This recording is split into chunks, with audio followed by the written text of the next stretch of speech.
Coucou, j'espère que vous allez bien. Oui, ça fait un moment, oui, je me répète beaucoup. Mais bon, vous savez, avec un nouveau-né, c'est un peu compliqué d'être régulier. Déjà que c'était difficile avant, mais alors là, voilà.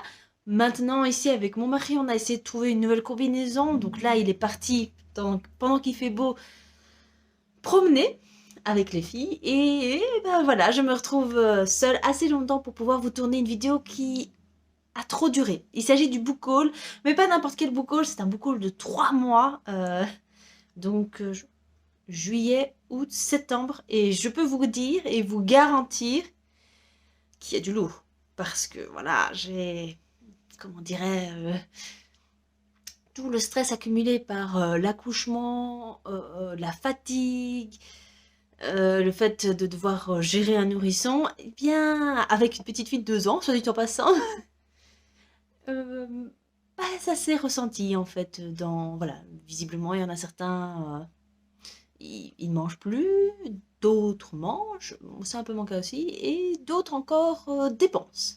J'ai dépensé. Mais assez blablaté, on va d'abord commencer par les livres. Alors, nous avons un livre qui s'appelle La tatoueuse de Jaipur de Alka Joshi, donc aux éditions Hauteville. J'avais vu un avis de ce roman chez Stéphanie de Piketty Bookin qui était hyper élogieux et en fait moi ça m'intéresse beaucoup l'Inde, les tatouages et tout ça et voir un petit peu ce qui se passe dans leur monde. Donc voilà, j'ai juste hâte de le lire et parfois j'aime bien me commander des livres qui sont un peu hors de mes sentiers battus. Donc c'est parti. Ensuite, et là j'ai beaucoup hésité, mais finalement je l'avais mis dans ma wishlist et c'est tombé dessus lors d'un tirage au sort. Parce que comme vous le savez, chaque mois je me pêche un livre qui est dans ma wishlist et je commande aussi un livre qui est une suite de saga. Et ici c'était Le Tour de la 9e maison de Leigh Bardugo qui était toujours en relié. Donc l'édition un peu collector. Et bah voilà, on l'a prise. Et bah j'espère que ça va bien matcher. Parce que j'ai encore rien lu de Les Bardugo. J'ai Grisha qui est oui, dans ma pile. Mais ici, ça parle de Dark Academia. Donc, on verra bien. Je vous en dis pas plus parce que j'en connais pas plus. Ça parle forcément de maison. Ici, je parie qu'il y en a 9 et que la 9e est un peu spéciale.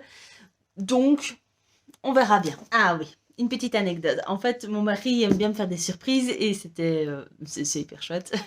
Et une fois, il m'a ramené le tome 3 de Witch and God, donc Insoumise Méroé. Donc de Livestone aux éditions BMR. Le problème, c'est que je n'avais ni le 1 ni le 2. Bah voilà. Hein. Est-ce que c'était pas prédit que je devais m'acheter le 1 et le 2? Donc, bah, pas le choix. Pour lire le 3, il faut d'abord lire les 2 premiers. Et bah, voilà, dès que je les ai vus, je les ai prises. Donc, j'ai pris le tome 1 qui est Ella la promise. Le tome 2, donc L'enlèvement de Circé. Et me voilà avec la trilogie. Je pense que c'est 3 sœurs et la trilogie complète, même si Livestone ne s'arrête pas là. J'ai vu l'espèce de tome 4, mais c'est pas vraiment un 4e tome à mon avis, qui est sorti.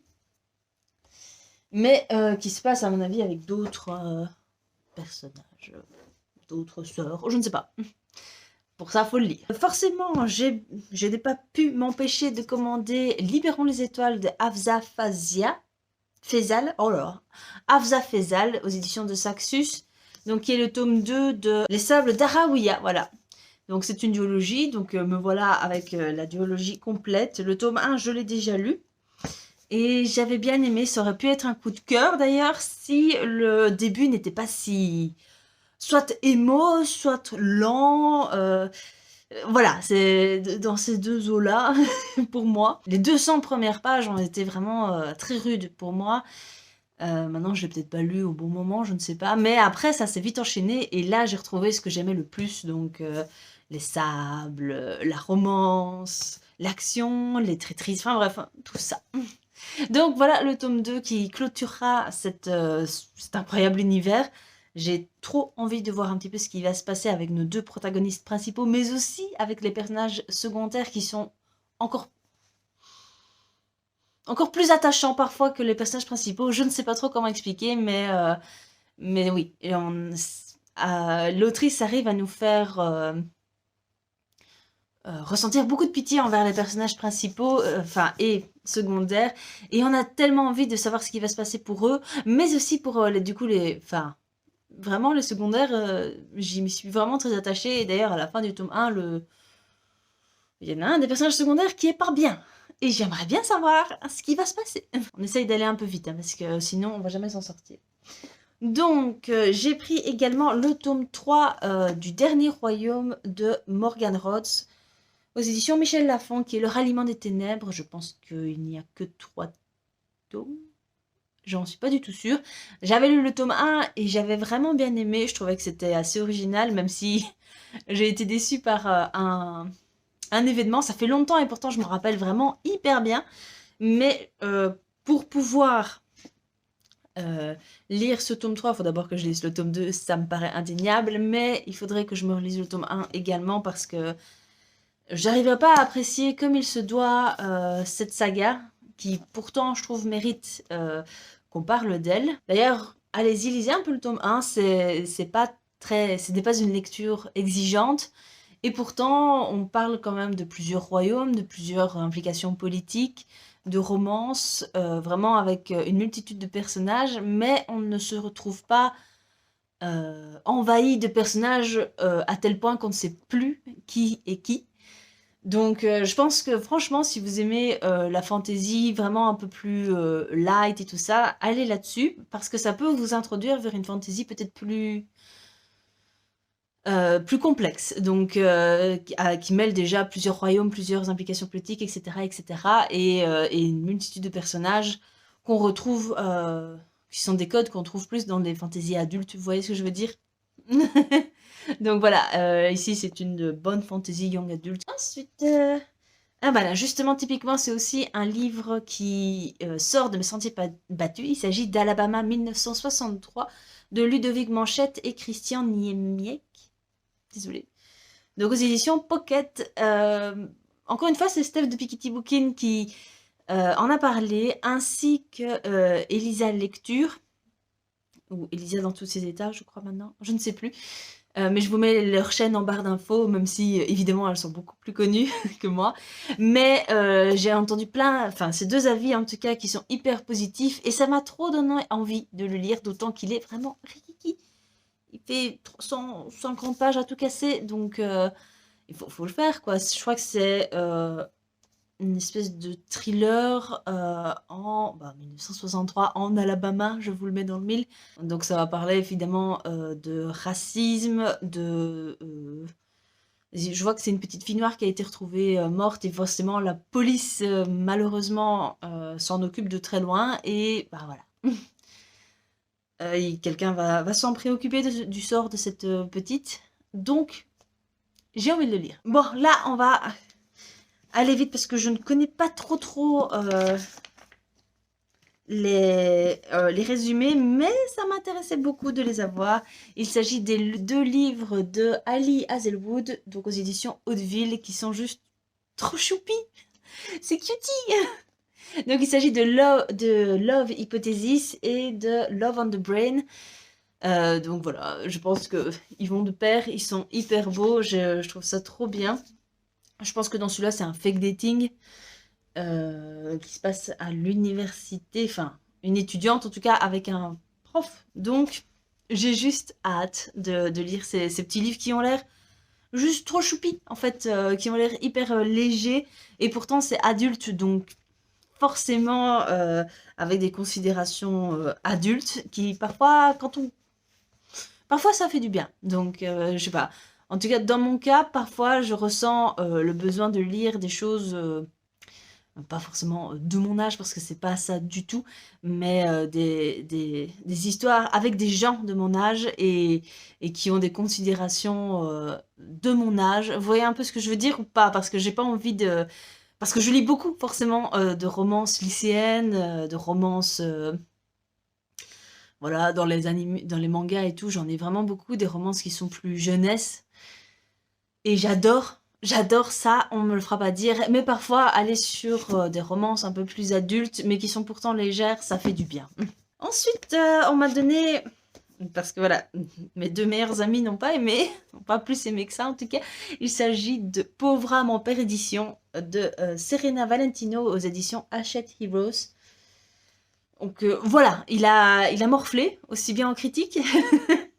Donc je suis un peu perplexe, mais la petite sirène et particulièrement Ursula, ce sont des personnages que j'adore. Et Ursula, c'est vraiment une de mes vilaines préférées, mais vraiment préférées. Donc je crois qu'il y a elle, il y a Maléfique, il y en a d'autres maintenant qui s'ajoutent. Mais parce que je me rends compte que plus je vieillis, plus j'adore les vilains. Donc voilà. Donc j'ai envie de laisser une petite chance à ce roman, toute petite, parce que voilà, j'ai envie de me faire mon propre avis. Pour l'instant, ça m'a pas dégoûté de le lire, mais je dois vous avouer que ça m'a pas plus donné envie que ça de me sauter dessus, forcément. Donc si vous, vous avez aimé, n'hésitez pas à me le dire, ça pourrait m'aider à sortir. Ensuite, ah oui, là je ne pouvais pas passer à côté. J'ai vu le film sur Amazon, et bah, quand j'ai vu que Lumen sortait, c'est une édition collector, j'ai pas pu m'empêcher de sauter dessus.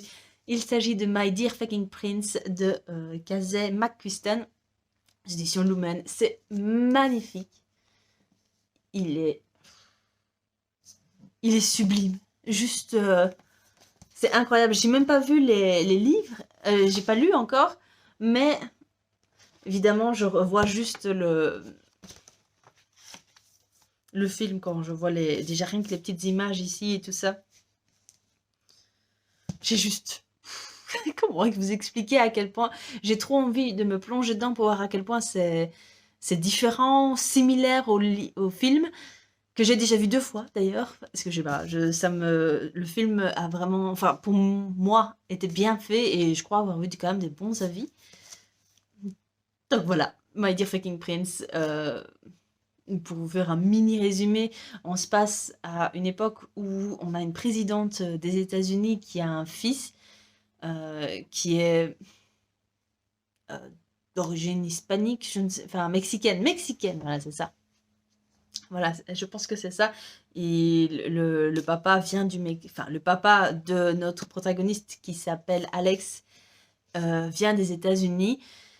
Et Alex, bah voilà, c'est le fils de la présidente et il va devoir aller au mariage du prince héritier, je crois, de l'Angleterre, qui s'appelle Philippe. Mais ce n'est pas sur Philippe qu'on se concentre, c'est sur Henri, qui est donc le petit frère de Philippe. Et il va se passer un sacré scandale qui est assez drôle, d'ailleurs, si vous l'avez vu en film, ou bon avis, ça doit être pareil en livre. Et bah voilà, un scandale, ça fait mauvaise presse. Et ils vont devoir réparer un peu tout ça et faire semblant qu'ils s'aiment bien. Mais elles s'aimaient bien, bah voilà, comme amies et tout ça. Mais ils vont peut-être se rendre compte que s'aimer bien comme amis, c'est peut-être pas suffisant en fin de compte. Voilà. Je vous en dirai pas plus. Alors, suivant. Alors, toujours dans l'optique de continuer mes sagas, j'ai pris le tome 3, 7 portes de l'apocalypse de Vanessa et Diana Calico aux éditions Le Héron d'Argent. Donc voilà, j'avais lu le tome 1 sans vraiment d'attente particulière. Et finalement, je me suis rendu compte que l'histoire avec... ça racontait l'histoire un peu de Dracula, donc de Vlad l'Empaleur. Et c'était vraiment hyper intéressant, hyper chouette, hyper romancé. Mais et j'aimais bien comme finalement la légende qu'on nous racontait est basée parfois sur des, pas mensonges, mais des extrapolations forcément de Vlad l'Empaleur, qui n'était pas voilà, si horrible que ça. Bien évidemment, c'était pas le plus sain des saints, mais quand même. Et du coup, voilà, donc c'est sur fond d'épidémie, je pense, dans notre monde, où une femme va être envoyée un peu dans le passé. Donc, et je pense que le tome 2, ça se passe à l'époque des Mayas ou quelque chose dans le style. Et ici, je ne sais pas. Le temps des Vikings, voilà. Donc, on va voir. Parce que j'aimais vraiment bien l'histoire d'amour entre la personne et Vlad l'Empaleur. Donc, je pense qu'il va y avoir ce style-là, mais voilà, j'étais pas prête à dire au revoir à ces deux-là et on va voir un petit peu ce que ça va donner et surtout ce que la fin va faire vu que c'est une trilogie, donc c'est le dernier tome, donc j'ai plus d'excuses. Voilà. Alors là, c'est un pur craquage de ma part. Il s'agit, parce que je suis désolée, mais vu la beauté du livre, j'ai pas pu passer. Il s'agit de L'Engrange-Temps de Neil Pfeiffer aux éditions Hachette Roman. Voilà, vous voyez ce que je veux dire? Il est magnifique. Il est sublime. Maintenant, après, je me suis rendu compte qu'après, il était vachement petit. Il fait à peine 400 pages et voilà, c'est écrit comme ça. Donc, je pense qu'il va pas faire long feu une fois qu'on l'aura commencé. Mais à part ça, même ici, il est juste blah. Magnifique. Ça donne envie de se plonger dedans et d'être cocooning en fait, vous voyez. Et je sais pas vous, mais j'imaginais le château d'Ariel exactement comme ça. Enfin, le château du prince Eric plutôt. Je sais pas ce que vous en pensez, mais moi c'était ça. Hein. Donc quand j'ai vu ça, je me suis dit, allez. Donc vous rajoutez la magie. Forcément, L'Engrange-Temps, ça va parler d'une horlogère avec certains pouvoirs et tout dans une société où c'est déjà un petit peu avec le temps et tout. Je sais pas comment expliquer, mais ça va le faire. D'ailleurs, la personnage principale s'appelle Sophie. Et Sophie, si vous ne le savez pas, c'est le nom de ma deuxième fille qui vient de naître. Ça ne peut être que positif. Donc voilà. Et là, je ne pouvais pas passer à côté. Donc ma belle-mère me connaît et elle m'a offert un bon cadeau chez Club, donc dans une librairie. Et ben voilà, avec L'Engrange-Temps et 2 mangas, je me suis acheté évidemment le tome 1.5 de Perfectly Wrong, enfin du coup de Captive, qui s'appelle Perfectly Wrong, de Sarah Rivens, donc aux éditions BMR. Je pense vous avoir déjà parlé du tome 1, je ne sais plus, mais le tome 1, ça avait été une excellente lecture, et ça aurait pu être un coup de cœur, encore une fois, si le début n'avait pas été si désastreux au niveau de la violence gratuite. Alors oui, je sais, c'est de la dark romance assez soft et tout ça, mais c'est vrai que à un moment donné, le personnage principal fait quelque chose à notre protagoniste et je suis désolée, enfin, mon cœur a été tout serré de dégoût et j'ai eu du mal à passer. Donc il a fallu le temps et puis après... Alors non, je suis pas ce genre de femme qui pense qu'il avait des excuses de le faire. Non, parce que c'était gratuit, vraiment gratuit. C'est pas comme si la personnage principale avait fait quelque chose. Fallait pas déconner. Mais bon, après, voilà, j'ai un peu oublié et je suis passée et j'ai bien aimé leur histoire. Donc ici, on va suivre un personnage secondaire et son histoire d'amour. Donc voilà.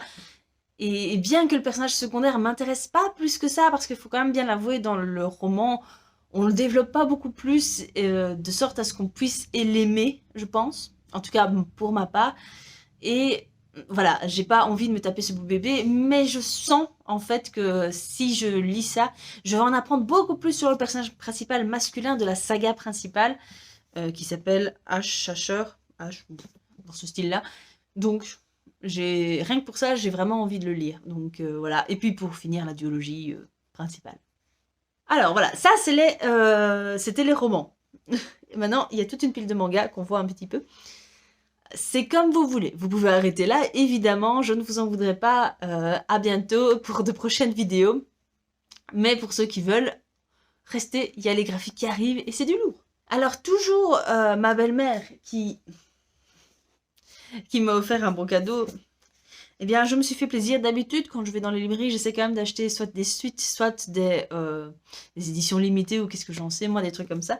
Et là, il n'y avait pas moyen. J'ai vu des tomes 1 et je les ai surkiffés. Il s'agit du coup de My Happy Marriage de Akumi Agitogi pour l'œuvre originale. Le manga, c'est Rito Kosaka. Et le design des personnages, il s'agit de Tsukioka aux éditions Kurokawa.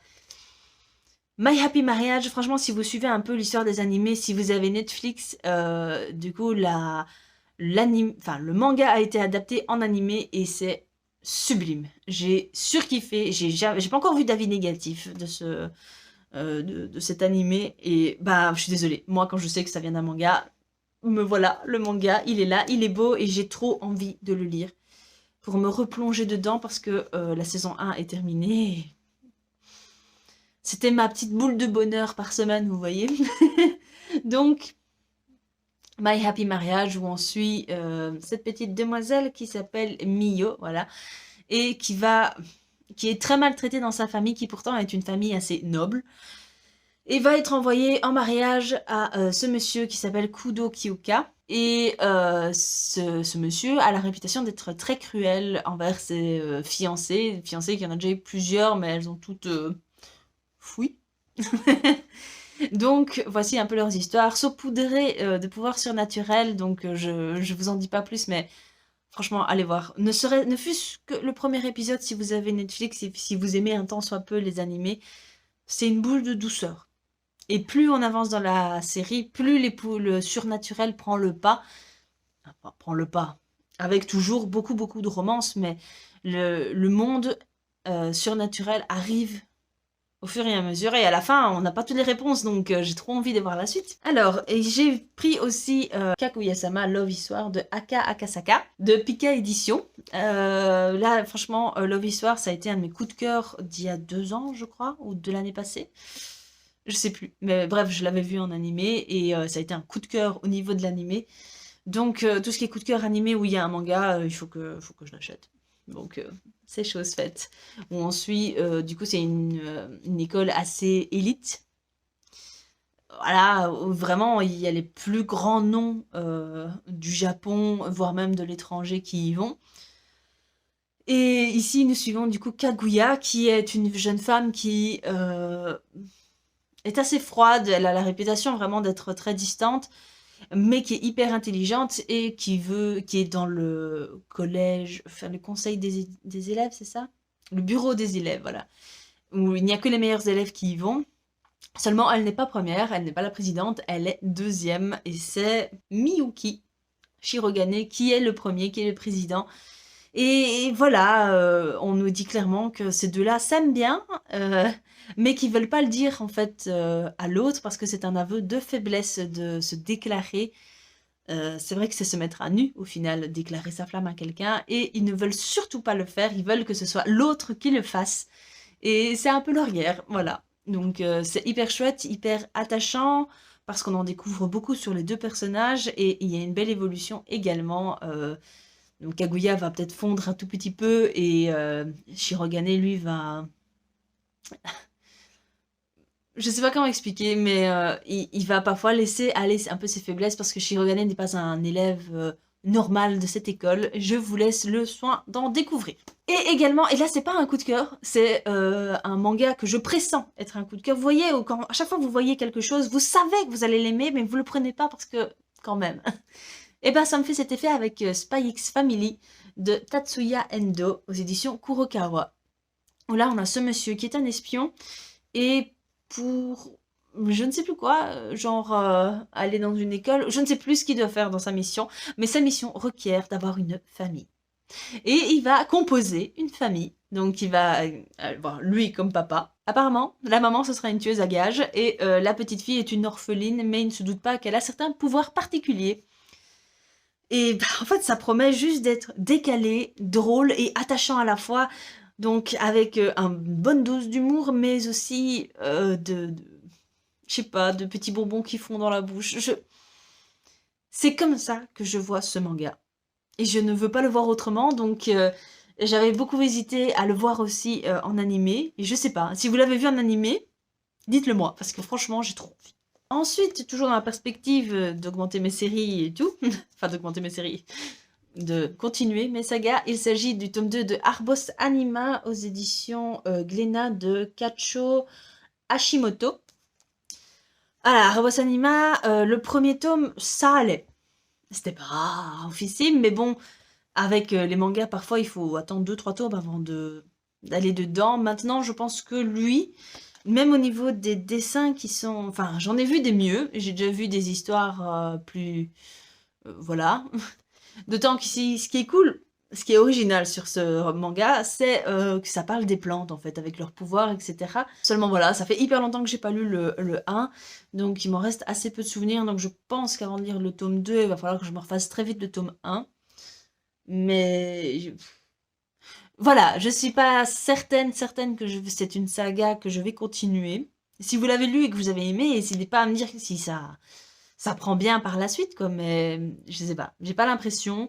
Donc je donne encore un peu de chance, je pense que je vais aller jusqu'au tome 3, histoire de me faire vraiment un avis. Et puis après, si ça va pas, on back, hein, tant pis. On peut pas tout aimer.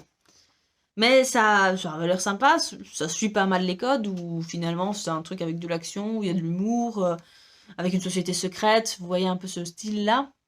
Le seul petit truc qui était vraiment assez original, c'était vraiment les plantes, donc on va voir un petit peu à quel point c'est développé. Donc ensuite j'ai pris le tome 1 de Red Eyes Sword, de Akagame... Non, c'est Akagame ga Kill, et c'est de Takahiro et Tetsuya Tashiro, aux éditions Kurokawa.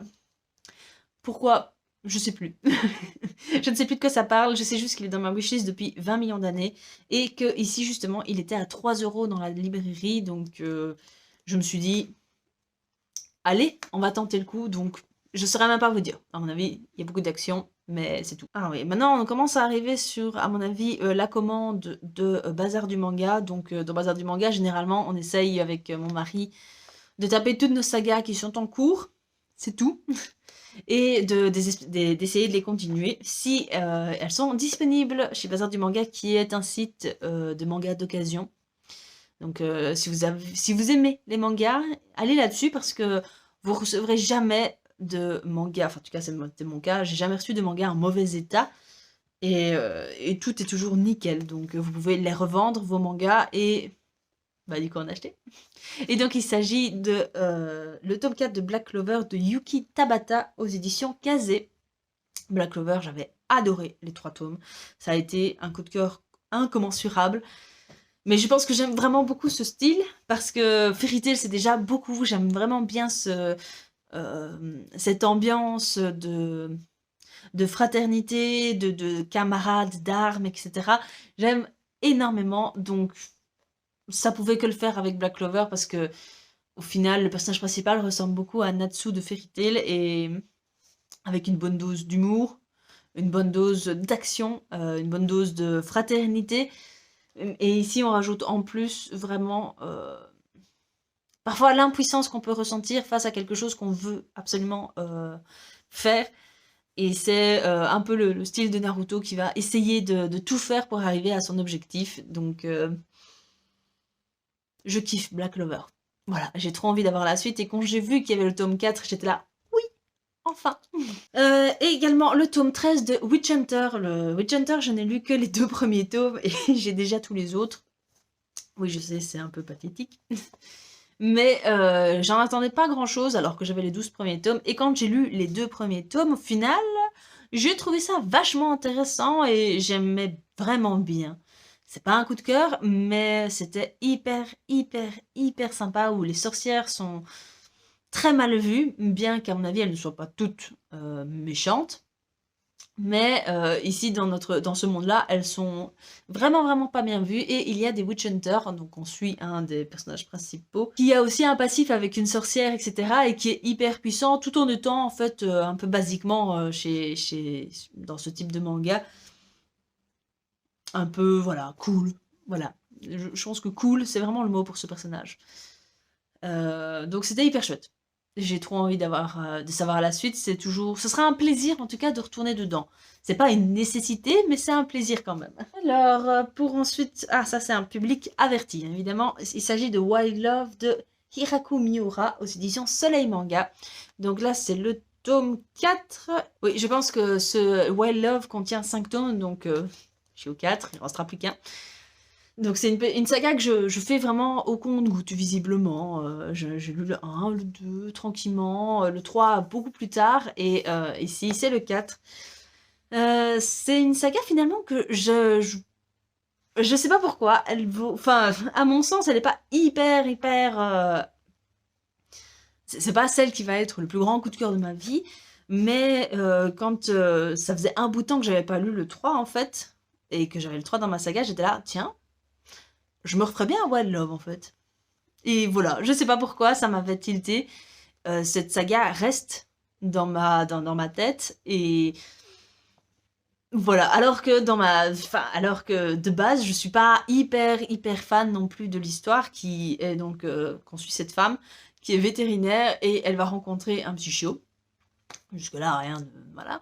Mais elle va se rendre compte que ce chien, c'est pas un chien assez ordinaire parce que en fait, c'est un homme qui se transforme en chien et ça va être un peu toute cette mythologie autour des espèces de loups-garous comme ça où il y a des chiens-garous et c'est vraiment c'est intéressant.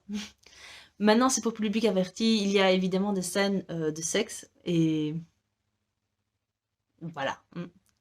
Si vous aimez pas tout ça, et forcément, ça va pas le faire. Donc, voilà. Je vous en dis quoi assez vite.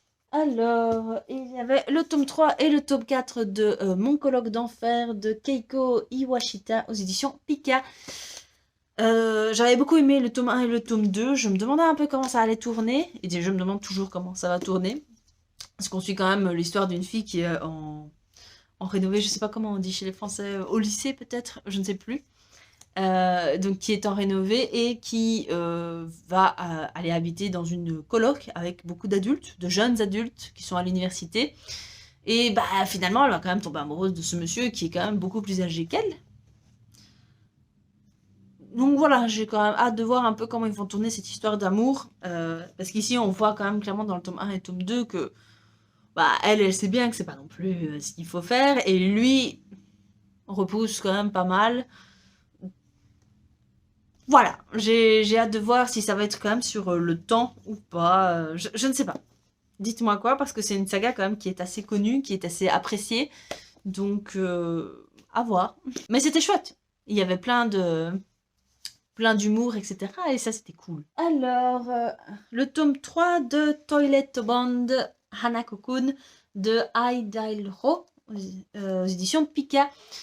J'ai pas encore lu le tome 1 et 2, mais je suis contente d'avoir le 3 parce que je crois que je vais bien aimer. En fait, ce que j'attends de cette saga, c'est qu'elle soit décalée, drôle, avec un tout petit peu de sujets d'actualité et d'un sujet profond, mais qu'on traite de façon plus légère. Voilà. Ici, je pense qu'on parlait d'une fille qui se faisait même, qui va pas vraiment sans le faire exprès, mais elle va réveiller un esprit dans les toilettes, je crois. Et ça va être un peu leurs histoires parce que cette fille, elle est triste ou je ne sais plus ce qui se passe, mais je pense qu'elle n'est pas bien dans sa peau. Et j'ai un peu envie de voir comment ça va être traité. Ah oui, ça c'est une saga que j'ai trop envie de commencer. Il s'agit de Scarlet Soul de Kira Yukishiro aux éditions H2T. Oh. Ça m'a trop fait penser à Yona, princesse de l'aube. Je suis désolée, mais c'est Yona. Et je pense qu'on parle des histoires de princesse et tout le boxon, mais c'est de la romantasy, quoi.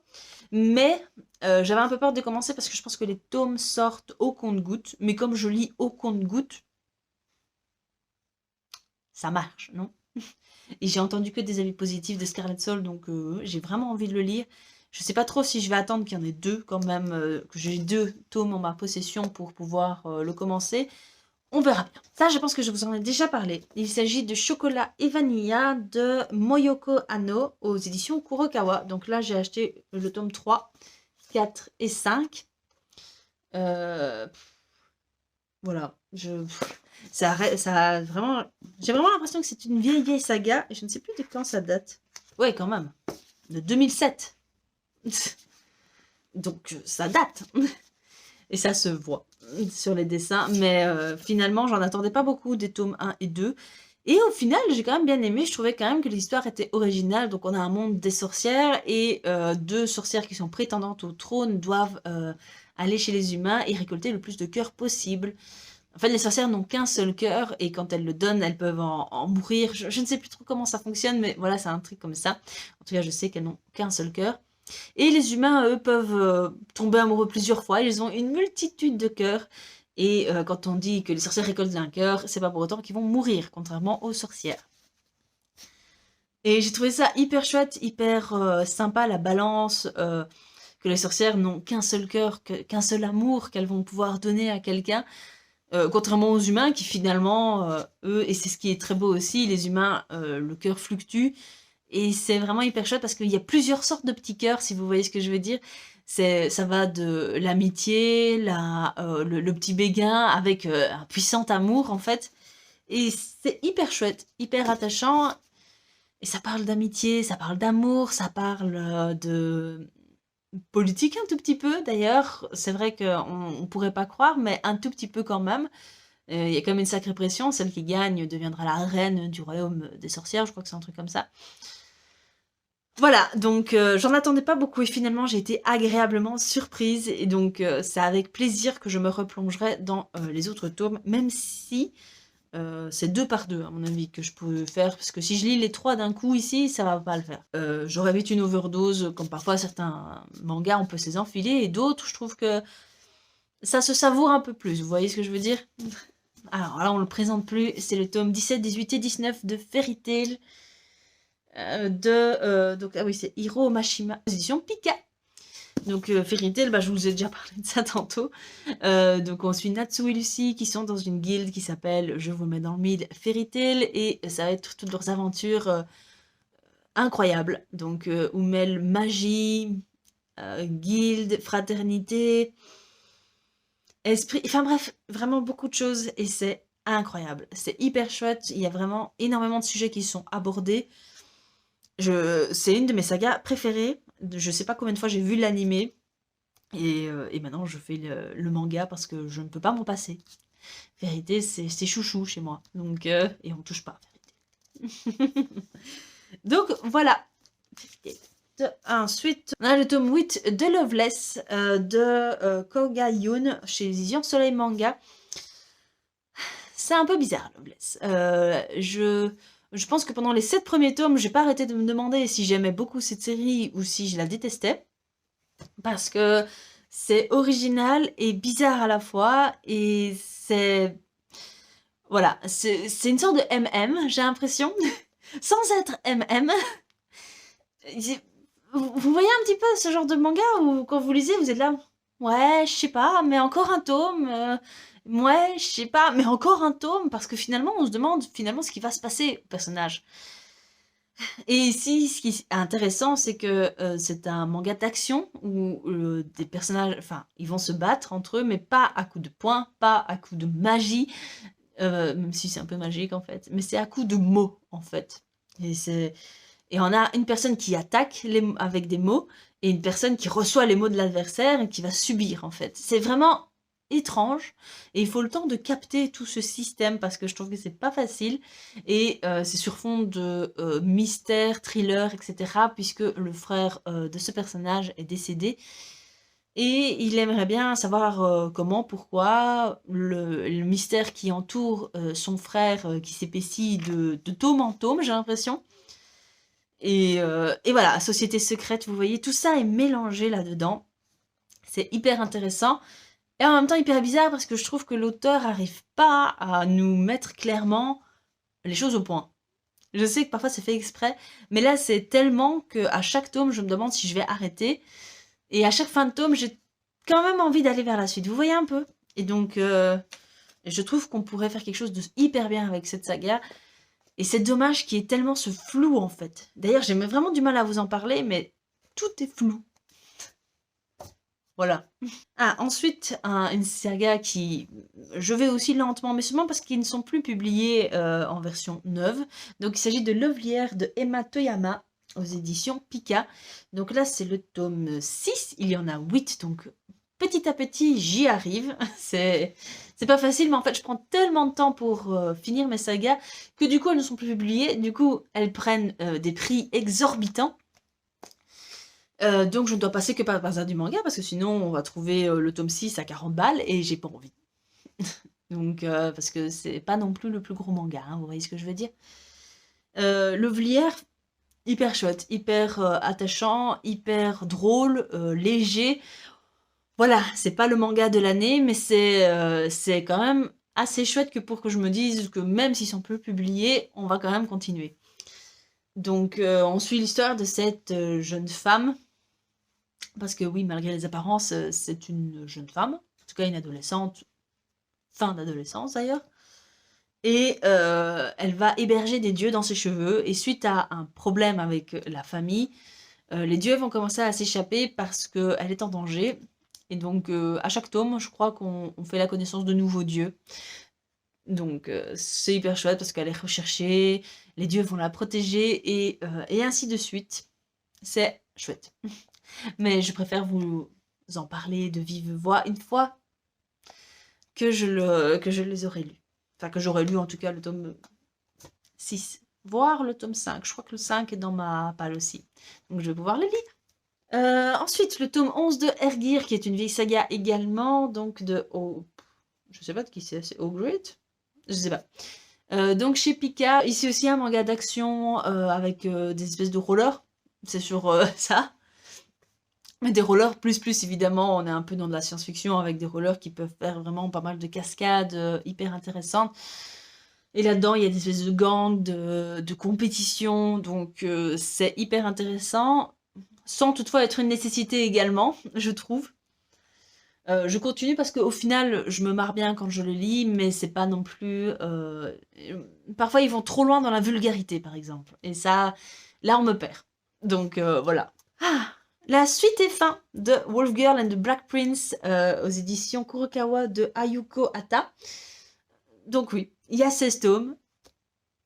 C'est le 16e, je suis hyper contente. C'est une de mes premières sagas par là que j'ai commencé. Et je me rends compte que sur la fin, ça devient moins intéressant parce que je vois bien que l'autrice arrive pas trop à savoir où elle va aller. Les derniers tomes ont été assez, je dirais le 13-14, parce que j'ai pas encore lu le 15.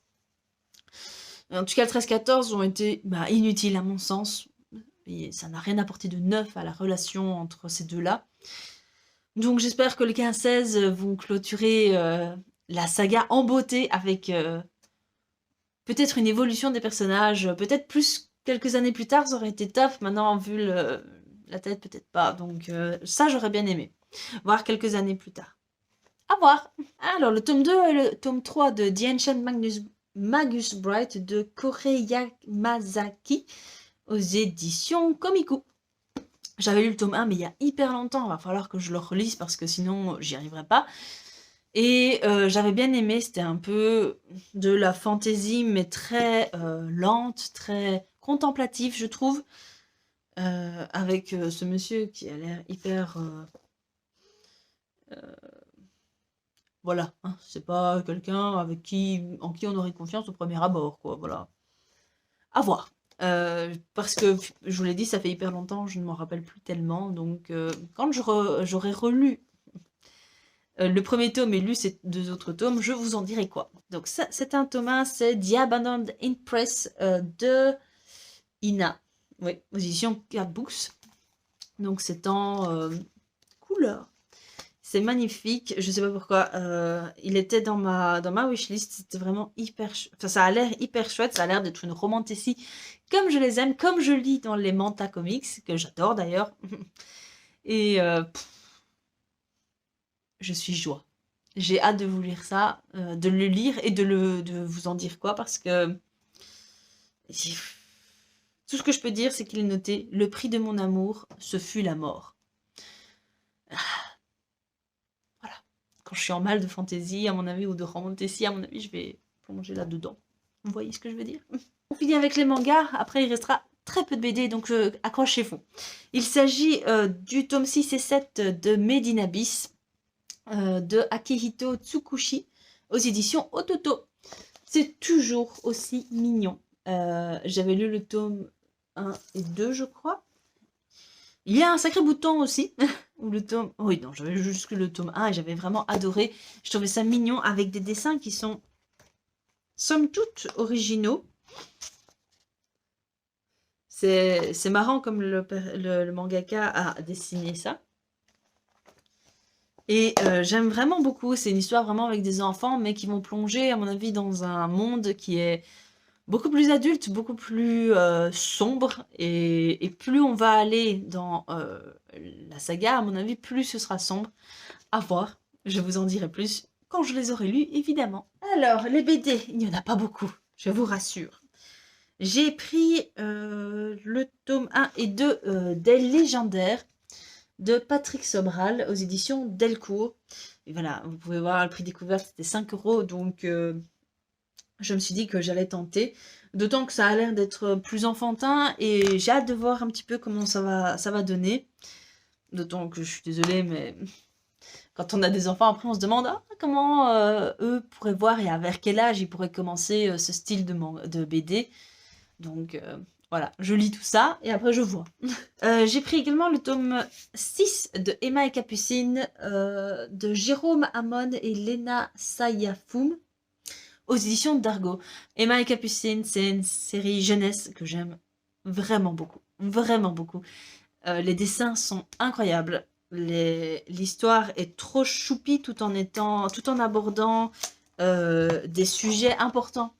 Des sujets que tout adolescent vit, comme l'amitié, la passion de ses hobbies, pardon. Donc ici c'est la danse, mais on peut raccrocher ça à vraiment tellement de choses. Donc vraiment, et la fraternité, la sororité, etc.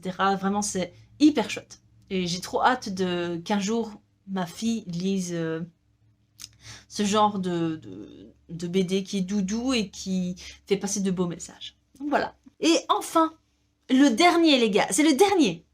C'est Echo, donc le tome 11, Hot Tabasco. Donc c'est le monde miroir. Echo, c'est une de mes sagas préférées en BD, où on a vraiment, c'est vraiment le monde miroir, donc ça porte ce nom-là, où on a Formigratule qui, à la mort de, je ne sais plus, enfin, en tout cas, va prendre l'avion. Et cet avion va être détourné par un petit personnage et elle va se retrouver dans un monde parallèle, un monde miroir au nôtre, où tout se ressemble sans vraiment se ressembler. Et elle va se rendre compte en fait qu'elle a un sacré pouvoir qui peut lui permettre de résoudre des crimes. Seulement, elle n'a pas été emmenée toute seule de cet avion, elle a emmené, sans le faire exprès, notre Yuri, qui lui n'a rien à faire dans ce monde finalement. Et bah, il va devoir s'adapter. Et c'est un peu leur histoire à eux deux, avec chaque tome un mystère, un crime, un meurtre à résoudre. Et à chaque fois, ils vont dans une culture différente. Et ici, je vous mets, à mon avis, le plat dans le mille, c'est le Mexique, hein, faut pas déconner. Vous le voyez.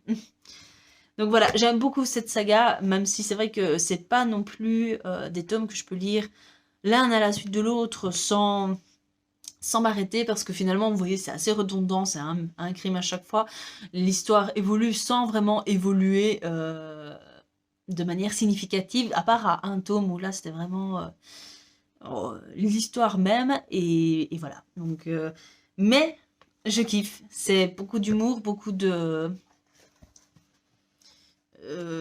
sujets également, et c'est vraiment chouette. Je sais pas comment vous expliquer. Mais parfois, ça ne s'explique pas. Autant vous le dire. Voilà, c'est fini. Je vous avais dit qu'il y avait beaucoup. Je vous l'avais dit. Il fallait vraiment ce mois-ci que je vous fasse le book haul, parce que sinon, ça allait encore prendre des proportions immenses. D'autant plus que d'ici un mois et demi, il y a les salons du livre qui arrivent. Et je sais pas trop si je vais les faire ou pas. Je me tâte beaucoup. Donc voilà. J'espère que vous, ça va depuis le temps, que vous vous amusez bien dans votre vie, après tout, que vous lisez bien.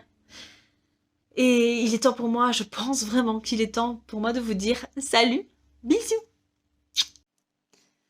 Recoucou, désolée, je vous prends dans un autre contexte, mais c'est parce qu'en fait j'avais oublié certains livres. Oui, cette vidéo est extrêmement longue, j'en suis vraiment désolée, mais mes amis m'ont offert pour mon anniversaire des livres. Et j'ai oublié de vous les présenter tout simplement. Et en plus, ils sont pépites. Donc, je vais vous les présenter tout de suite. Alors, il s'agit de Fourth Wing de Rebecca Yarros aux éditions Piatkus. Donc, c'est en anglais. Merci Elodie. D'ailleurs, elle m'a offert une superbe box livresque avec des marque-pages, des baumes à lèvres. Enfin, vraiment une boisson aussi qu'il faut encore que je goûte parce que ça a l'air hyper cool. Bref, ça a l'air trop bien. J'ai vu plein d'avis positifs. Je saurais pas trop dire ce que c'est, ce que ça raconte, à part Graduate or Die. Ça me fait penser à de la Dark Academy avec des dragons. Que demander de plus? Ensuite, et on reste un peu dans le thème du dragon, il y a Le Prieuré de l'Oranger de Samantha Shannon ce beau bébé. C'est en édition en plus hardback qui est juste sublime. J'ai hâte, vraiment hâte de le lire. Et je sais même pas de quoi ça parle à part que c'est un one-shot de fantasy qui se veut féministe. D'ailleurs, on dit pas un royaume, on dit un rénome. Voilà. Et donc, je pense que ce livre est suffisamment connu. Donc, si vous connaissez un peu le monde de la fantasy, je crois que ce titre est déjà passé devant vous, si pas dans vos mains. Donc, voilà, j'ai juste envie de le lire. Ce sera un beau bébé qui prendra du temps, mais au moins ce sera un one-shot. Même s'il y a un préquel qui est sorti il n'y a pas longtemps. Plus que 2. Il s'agit de Hadès et Perséphone, le tome 1, A Touch of Darkness, chez Hugo Roman de Scarlett Sinclair, dans la collection New Romance. Donc là, je pense que c'est une réécriture forcément du mythe d'Hadès et Perséphone. Je pense que l'année passée, il y a eu beaucoup de sorties de ce genre. Et ici, je pense que c'est une réécriture de conte, mais plutôt fort contemporaine.